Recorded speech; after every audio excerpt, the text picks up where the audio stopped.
What's up, everyone? Today I am here to bring you a quick review of Death of a Unicorn, the new film from A24.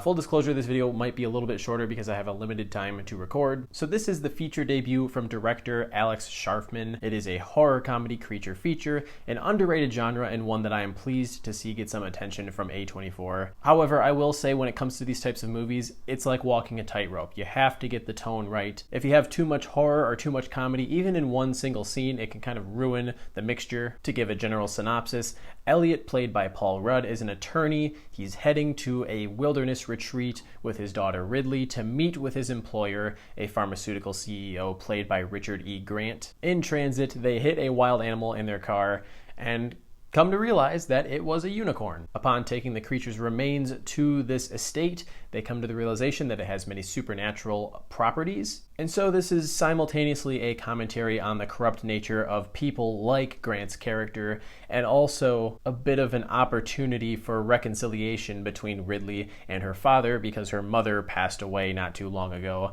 and it formed a bit of a rift between the two of them. Oh, and it's also a super gory monster movie, because it turns out that the unicorn that they hit is just an infant, and when the parents find out what happened, understandably, they're not too happy. On paper, this has all of the ingredients to be great. It has an excellent cast, a classic creature that is rooted in folklore that they can play around with quite a bit. But unfortunately, there isn't really a single thing about this movie that I can point out as great. Instead, everything about it is just kind of okay at best. Look, it definitely has its moments, but the jokes are cheap and derivative, and as enjoyable as some of the kills are, they are predictable down to the exact second that they occur. You'll know exactly when a character is about to die because every single time the cue is the same. They say something along the lines of, "Okay, I think we're okay now," or something to that effect. It happened at least 3 times, and at that point, I just knew exactly when it was going to happen. I also think I picked up on a reference to all 3 of the Jurassic Park films.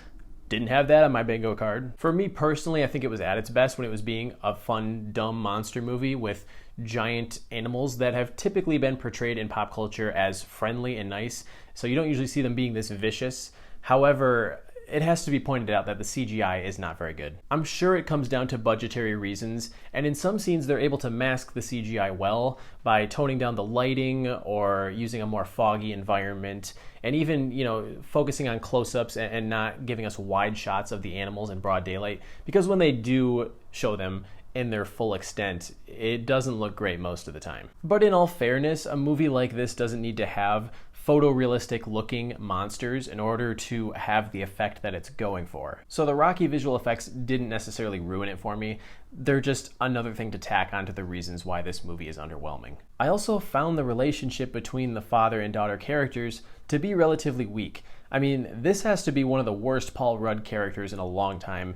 Elliot does not cater to his sensibilities at all. He's kind of a weak little bitch. The most frustrating part is that he's simply not likable. We watch him try to re-earn the respect of his daughter, but he continually makes horrible decisions, and I don't feel that he even deserves her love. Maybe they were just trying to get too tacky in the emotional scenes, and that kind of throws the tone off. As I was talking about earlier, you have to balance it right, and this movie misses the mark in that regard. I did like Jenna Ortega as the lead character, though. She's easily the most intelligent person in the entire film, constantly saying exactly what they should do, and some other idiot will open their big fat mouth and they'll wind up doing something else instead. That is very misguided. I feel like Hollywood is just going to continuously cast her as teenage characters until she's 30. To be fair, she does pull off the look. However, I have issues with her character too as they pertain to the mythology of the unicorns, because they're able to recognize someone who is pure of heart and will submit to that person. And Jenna Ortega winds up being that character. But her actions in the movie don't always convey her as a person who is pure of heart either. She's kind of a snarky bitch at times. The primary commentary in this movie is shallow, but it works for me because at the end of the day, it's a cheesy monster movie. I like the way that it portrayed the tendency of rich environmentalists using philanthropy to cushion their guilt. Richard E. Grant, Tia Leone, and their son, played by Will Poulter, all 3 of these characters plan to use the unicorn's healing properties for both their own personal gain and profit, because Grant's character has cancer, and when they learn that he can be healed, obviously his first thought is to save these powers for himself. I think this is a pretty standard 2.5-star movie, so that is what I'm going to give Death of a Unicorn. Without some of the gory kills and more over-the-top moments, I might have even given it 2, but I think this is something you could stream and have a mildly decent time with, but I certainly wouldn't rush out to theaters to check it out. So those are my thoughts on the film. Be sure to let me know down in the comments what you think of it. Hit that like button and subscribe while you're at it if you want to see more content like this.